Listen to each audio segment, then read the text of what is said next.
ও ব্যথা পেলে মানুষ মা গো বাবা গো বলে ডাক দেয়, এটা কি শিরকের অন্তর্ভুক্ত?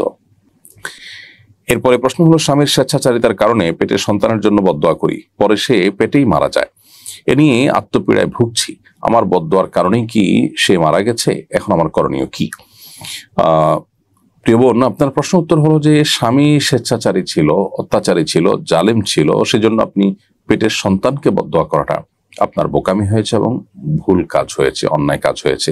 কারণ কোরআন কারীমে আল্লাহ তাআলা বারবার যে কথাটি আমাদেরকে বলেছেন, বেশ কয়েকটি জায়গায় যে কথাটি বলেছেন তা হলো আল্লাহ তাজিরু ওয়াজরাতুন বিজরা উখরা, কারোর পাপের বোঝা অন্য কেউ বহন করবে না। আল্লাহ রাব্বুল আলামিন আহকামুল হাকিমিন, আল্লাহ রাব্বুল আলামিন ন্যায়পরায়ণ, যার কারণে দ্বীনের কোনো বিষয়ে ন্যায় বা ইনসাফ পরিপন্থী কোনো কিছু রাখা হয়নি। ফলশ্রুতিতে আমাদের এই ধরনের ইস্যুতে এসে একজন পাপ করেছে, অপরাধ করেছে বলে আপনি মনে করছেন, অথচ পেটের শিশু যার কোনো অপরাধ নেই আপনি তাকে বদদোয়া দিচ্ছেন তার সন্তান হিসাবে, এটা অন্যায় হবে। অতএব এই কাজটি আমাদের করা ভুল হয়েছে, এই কাজটি আপনার করা ভুল হয়েছে, সেটি আপনি মাথায় রেখে আল্লাহর কাছে তওবা করবেন, ইস্তেগফার করবেন, ভবিষ্যতে এরকমটি করবেন না।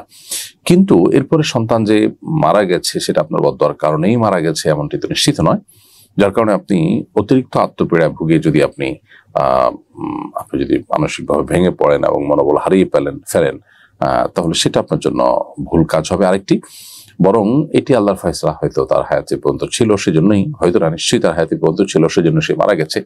ফলে এটি নিয়ে আপনি আপনার নিজের মধ্যে অপরাধ বোধ থাকতেই পারে, কিন্তু সেটা নিয়ে খুব বেশি বা পুরোপুরি নিশ্চিত যেহেতু না, সেটা নিয়ে আপনি অনেক বেশি ভাবার বা নিজেকে একেবারে পুরোপুরি দোষী বানিয়ে আপনি ভেঙে পড়ার কোনো যৌক্তিকতা থাকতে পারে না। বিধায় আপনার এখানে উচিত হবে নিজের যেটুকু ভুল হয়েছে সেজন্য ইস্তেগফার করা, পাশাপাশি ভবিষ্যতে এরকম কাজ না করার সিদ্ধান্ত নেওয়া। ইনশাআল্লাহ বিদিনিল্লাহ আল্লাহ তাআলা আপনাকে যেটুকু ভুল হয়েছে সেটার জন্য ক্ষমা করবেন। ও ব্যথা পেলে মানুষ মা গো বাবা গো বলে ডাক দেয়, এটা কি শিরকের অন্তর্ভুক্ত? খুবই চমৎকার একটি প্রশ্ন, মাশাআল্লাহ। ব্যথা পেলে বা কোনো কষ্ট অনুভব হলে অনেক সময় আমরা ও মা ও বাবা বা বাবা গো মা গো এরকম বলে আমরা ডাক দেই।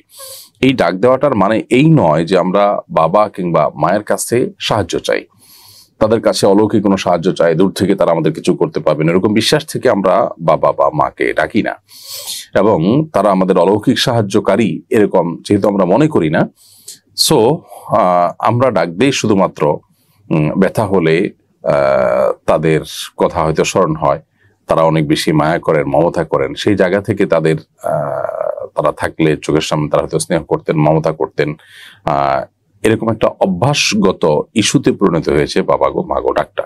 এখানে কোনো অলৌকিক কোনো ক্ষমতাধর বা আল্লাহর পর্যায়ে তাদেরকে রেখে সেই বিশ্বাস থেকে তাদেরকে ডাকা হচ্ছে এমনটি এখানে ঘটে না, যার কারণে এটি কোনো শিরকের অন্তর্ভুক্ত হবে না এবং এভাবে ডাকা কোনো গুনাহ হবে না। সো বাবা গো মা গো বলে ডাকলে সেটার জন্য আল্লাহর কাছে আমাদের কোনো দায় থাকবে না। তবে সেই সাথে একটি কথা আমাদের মাথায় রাখতে হবে যে আমরা যদি অভ্যাসটাকে একটু পাল্টায় যদি আল্লাহকে ডাকতে পারি ও আল্লাহ, তাহলে সেক্ষেত্রে আমি আল্লাহকে ডাকার মাধ্যমে সওয়াব পেলাম, আবার আল্লাহকে ডেকে মূলত আমি আমার কষ্ট দূরের জন্য আল্লাহর কাছে পরোক্ষভাবে দোয়া করলাম।